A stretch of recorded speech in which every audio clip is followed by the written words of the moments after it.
Hello, Breaking Free family. Coach Lizzie here. I am so excited. I got my voice back. I was not able to post any videos in the last 5 or 6 days. I lost my voice because of these bad allergies that I have, but God is so good. I'm so happy to be back with everyone. Thank you so much for tuning in to Breaking Free. If you have not subscribed to our channel and joined our family, please do so by subscribing, hit that bell notification. That way you will be able to receive all of my uploaded content. Please like and subscribe and share. Again, thank you all, everyone, for praying for me. I sent some information out on the community tab a few days ago, letting you guys know that I had lost my voice, so I wasn't able to really do any proper videos. But I'm back today, so I want to share something with you all. Happy Sunday, everyone. Today is Sunday, and I'm so grateful to be back with another video. So it's something so funny I got to share with you all before we start the video. I got a comment from someone today on one of my videos stating that I need to be more compassionate in my videos and understanding that I am not one of you all. I guess I haven't been through narcissistic abuse, and I should be more compassionate towards people and understand what they're going through. As I replied to that comment today, that's the reason why I started this channel, because I was a recent victim of narcissistic abuse. And this channel, we are thriving and healing here. This is not a sugar-coated channel. I'm not going to sit here and talk all sweet and nice to you and make you feel like, you can't move on, you can't thrive. Being so nice and kind, which that's who we are, and we're not going to change that. That is what caused us to be in these situations that we are now. So this is not a sugar-coated channel. So for that person that sent that message today, again, as I put in a comment reply, that maybe you want to go to a more soft-spoken, sugar-coated channel, because over here at Breaking Free, we are accountable for what has happened to us. We are accountable for what we have played our parts in our own demise with these people, and we are thriving and we're moving forward. We are healing here. And so when you hear me speak, I'm sorry if my voice sounds aggressive or high tone to you, but I am a woman of God. I know who I am, and I stand on that. And I apologize if my voice offends you, but I do have compassion for those people because I am one of those people. So until then, God bless you. But anyway, let me get into the video. I just want to make sure I made that clear. And so I want to share something with you all today about how the narcissist was able to throw everything away. How they was able to throw the whole entire marriage, your relationship, everything that you all have built together. How was they able to just throw all this away overnight and didn't care anything about it? Well, I'm glad you asked. I'm going to share that with you. When a narcissist got into a relationship or a situationship or a marriage with you, these people came in knowing that it was only going to be temporary. We just didn't know it was going to be temporary. And so they made us feel that we could trust them, and they love bombed us. They love bombed our family members. They love bomb your coworkers, your neighbors, your friends, your children, the cat, the dog. They love bomb your boss and everyone around you. And so we felt, and you felt, that this was the person that God had for you. And so you went all in. You went all in. And that means money, career, finances, house, building a life together, children, allowing this person to be a part of your social life, your religious life, as well as, making that bond with that person. So you were all in. You were in a relationship because that's what you wanted. You was planning on being with this person for the rest of your life. You love that person. So you didn't have boundaries. You didn't let your guard, you didn't have to put your guards up with this person because you felt that you were free. You felt that you were trustworthy. When you connected yourself with these people, they knew, again, in the beginning, that it was only going to be short term. You and I just didn't know that. These people were using us for our own selfish gain. These people came in knowing that they was manipulative, they was jealous, they was envious. They had plans on destroying you. They wanted you to be detached from your family. That's why they isolate you. When you get in these relationships with these narcissists, you notice that everything is all about them. You don't spend much time with your family anymore. You don't go out anymore. You don't hang out with anyone. It's just you and the narcissist all the time. You don't have that outside life and that outside relationships with friends and family and other people that you used to have before you connected to this person. And so you find yourself being isolated. You don't even realize that you're being isolated by this person. And they do this because when they discard you and they hurt you and start abusing you, they don't want you to be able to have any outside attachments. And so when these people connect themselves to us and we showed these same people that they love bombed, that we love them, we care for them, and they really this man or this powerful woman of God or man of God. And so now our family and friends believe this lie. And so when they discard you and they go behind your back and do a smear campaign and turn everyone against you, all these people believe the narc. They don't believe you because you also validated that lie. Not that you was intending on validating the lie. You didn't even realize you was validating the lie. These people, they knew that they were going to eliminate you or try to destroy you and eliminate you in the beginning.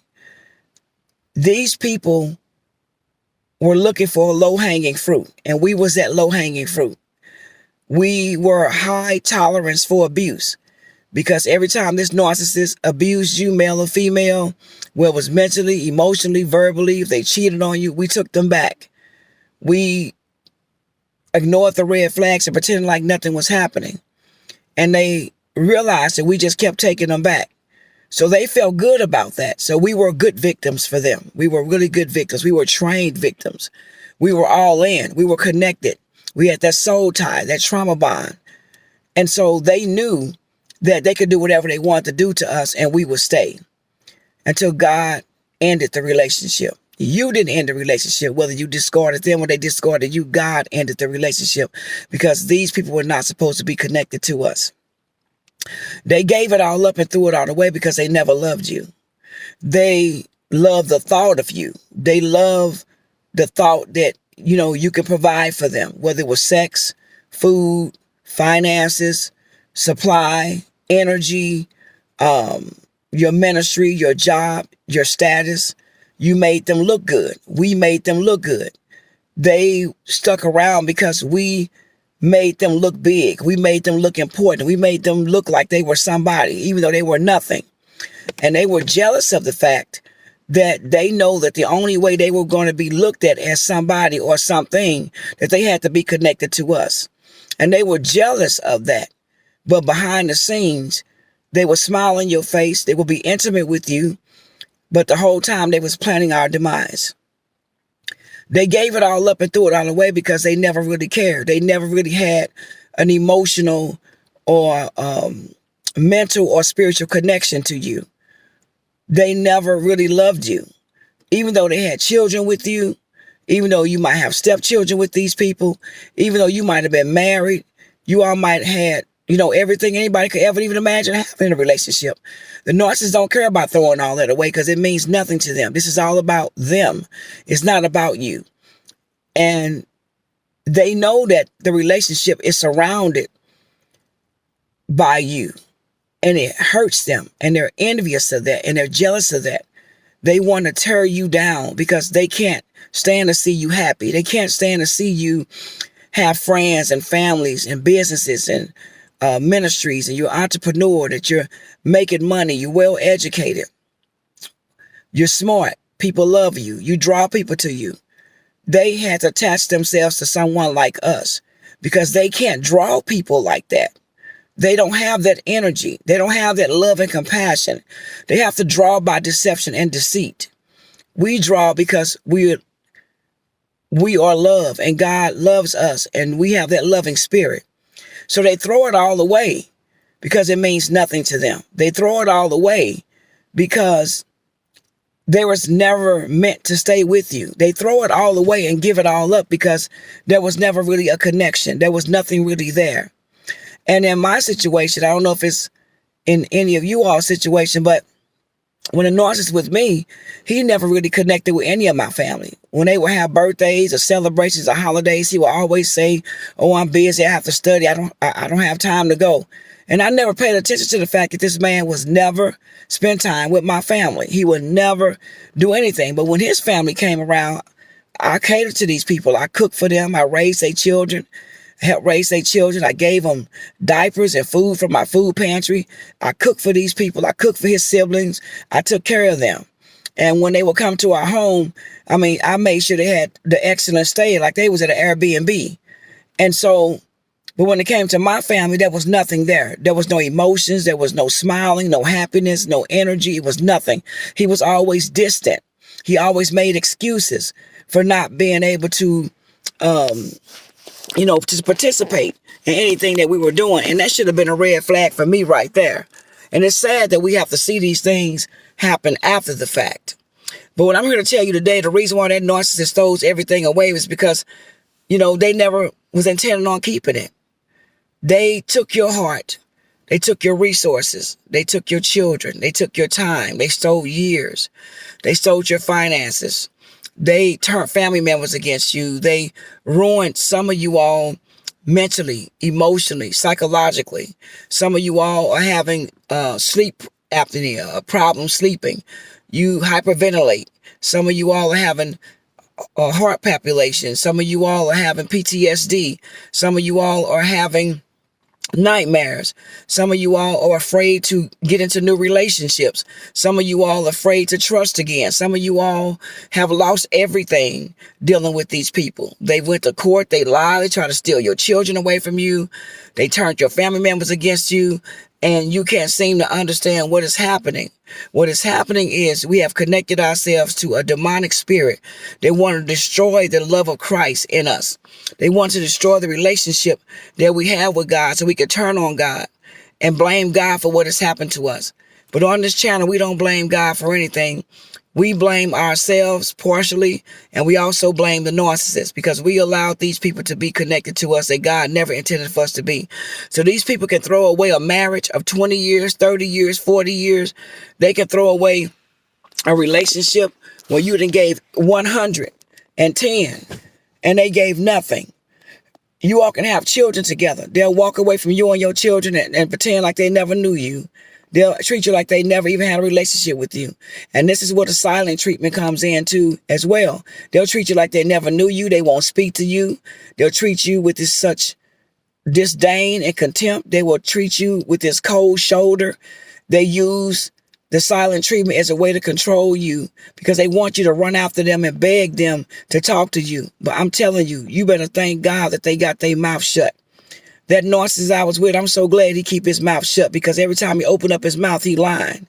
He gonna always lie. He got to continue to lie to keep covering himself. And that's what all of them going to have to do. But what you have to do is move on and know that you gave everything that you can give and that you did and played your part. You really loved for real. You went in 110. You were being genuine. You were faithful. You were honest. Not that you were perfect, but you was everything else and you gave it your all. And this is why you're the one that's hurting. That's why you're the one that is recuperating from the relationship. You don't see the narcissist recuperating from the relationship because they never had no connection to you anyway. They can walk away from a 20-year marriage overnight and act as though they never even knew you, and they'll connect to another person as though they've been together for years. And this is why you see the narcissist leave you and go treat a total stranger or not even a stranger. A lot of times these new supplies are somebody that they already knew and they were really attached to. You just didn't know that they had that attachment. They can walk away and treat that new supply like a king or a queen right in front of your face. And they'll take everything that you wanted to do with them and go do it for the new supply. And they do these things to try to hurt you. They try to throw these people up in your face, but I'm telling you, their time is coming. Their demise is on its way. God is going to defend you. God is a God of justice and righteousness. And God don't play about you. He don't play about his children. He don't play about me either. And God's going to get these people for what they did to you. And so you just have to understand that you got to take this loss, you know what I'm saying? Take the knee and move on and know next time to have boundaries, to love yourself, to put yourself first, to be more prayerful, to ask God for the Holy Spirit to give you wisdom and discernment so you don't fall back into these situations again. You have to pray with your children, pray for your children, and try to talk to your children the best way that they can. Get the therapy and the help and the coaching and psychological help that you need along with your children. Get them the counseling and therapy that they need too, because it's not just about you. It's about the children, because they don't understand what has happened and why mommy and daddy is not together anymore. But that narcissist, male or female, going to try to turn the kids against you, to try to make the kids think that they had to leave the house, that you and they were not getting along, and they just don't understand. They just had to do the best thing for the family. And they'll lie to their kids. Everything come out their mouth is a lie. They will tell their children that they fighting for them and they've been fighting for them for years, and it's not their fault. And the new person, the new mommy and the new daddy that they have now, that's who God chose them to be with. But see, that's going to be a lie too. That's going to be a failure too. And the children are going to see that. And so these people can walk away from everything and walk away from a whole family, a whole career, a whole generation, just because they are mentally ill. These people are mentally disturbed. They have a demon that they are allowed to control them. These people are being controlled by a demonic spirit. And it's not that they don't know it. They allow it. They love it. They enjoy hurting other people, bringing other people down, because they are unhappy. They're miserable. They have issues, mommy issues and daddy issues. They're toddlers. They're children. They're very immature. And their parents didn't love them and treat them the way that they should have been treated. And so now they grew up to be demonic and evil, and they want to wreck other people's hearts and wreck other people's lives because they didn't have the proper upbringing. But they will show to society that they're all dressed up and they look good and they educated and they looking smart and they looking like they got it all together. But these are the ones you need to look out for. These narcissists, they know how to wear that mask, honey. They will wear that mask till that sucker is glued to their face. And they're going to wear it, and they're going to play the part. They're going to front. They're going to lie.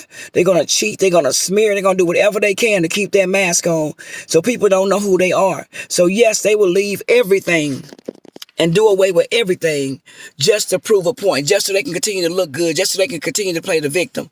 But one day, God is going to expose everything that is hidden. It's going to come into the light. And as I always say, unless the Lord builds a house, they labor in vain that built it. These people might have threw the marriage away, the years away, the children away, the relationship away, and when they jump into another relationship, taking care of somebody else's children, and don't even take care of their own children. And this could be male or female. I'm talking to my kings and my queens. It doesn't matter who that narc is in your life. They all have the same MO. They all have the same makeup. And you have to be careful, because when that mask fall off, you're going to see those eyes turn black. You're going to hear a different voice. You're going to hear a whole new, person that you never even seen or heard before. You're going to see a whole new change in these people because they've been wearing a mask. They have been pretending they can't hold it in any longer. So the devil can only pretend to be good for so long until that mask fall off and that full rage of who that person rage of who that person really is comes out. They can only pretend for so long. So thank God that it's over with. And I know it hurts, but you just got to heal from it. But you can't let this be a part of who you're going to be for the rest of your life. You can't walk around broken. You can't walk around resentful. You can't walk around don't want to love again, don't have hope again. You don't want to lay around and just die and wither away because of what one person did to you. You got to get up and fight and understand that we don't fight against flesh and blood. We are fighting against principalities and wickedness in high places. The devil is out to steal, kill, and destroy. And the devil wants to destroy you and I by sending these trolls into our life, by sending these demons into our life. And this was the best thing that he could possibly ever do, because it should be a wake-up call for you and me, because we were sleeping. We were in love. We had blinders on. We had no boundaries. We were people pleasers. We was out taking care of everybody else and our spouses, our children, and everybody else, trying to please them and not ourselves. So now we're going to learn to love ourselves. Now we're going to learn and take those blinders off. Now we're going to learn to have boundaries. Now we're going to learn to have discernment and wisdom, and don't be so gullible and so easy to let other people around in our atmosphere, in our space, not to be so trustworthy, so easy, to learn to be prayerful about certain things and certain people. God had to wake us up to prepare us for such a time as this. So look at it as a blessing in disguise. Sometimes, blessings hurt too. We always want blessings to feel good, but sometimes blessings hurt too. And so God really saved our lives. And I'm going to say this again before I close this video. There's a lot of people out here that lost their life of the hands of a jealous partner, a jealous spouse, a jealous mate, a jealous mother, a father, a jealous daughter, a son, a jealous neighbor. We have to be thanking God that we are still alive and we made it out. So when you can feel that pain, let that pain remind you of what you don't want anymore. Let that pain remind you of what you've been through. Let that pain remind you of how far you come and your growth. So I want to share that with you today. How can a narcissist throw it all away? They throw it all away because they never had it in the first place. They never meant to keep it. You were just a temporary feeling for them until they decide to do what they want to do. But see, the devil is a lie, but we have been blessed to be able to come together and to pray for each other, to find out and be more educated on narcissistic abuse and domestic violence. So with that being said, thank you all so much for tuning in. Please hit that like button. Please share and subscribe. If you would like to donate to Coach Lizzie, my information is in the description box down below. If you would like one-on-one coaching or you would like prayer, please email me. My information will be in the description box down below. Forgive me. I'm just trying to get my voice back, guys. So thank you so much for being patient with me. Please share these videos on all your social media platforms. Make sure that we understand and you understand that this channel is for healing, for thriving, and we're going to be accountable for the part that we played in the so-called demise that the narcissist has set for us. So what they threw away, it's what they threw away, their blessing. It's what they threw away. They didn't throw you away, and they might have thrown the years away, but they threw their blessing away because you are still here. We're going to move forward. We're going to live the life that God has called for us to live. And remember that we are the originals. There's no one else like you. I love you. Thank you again for tuning in to Breaking Free. And until the next video, guys, you have a great day.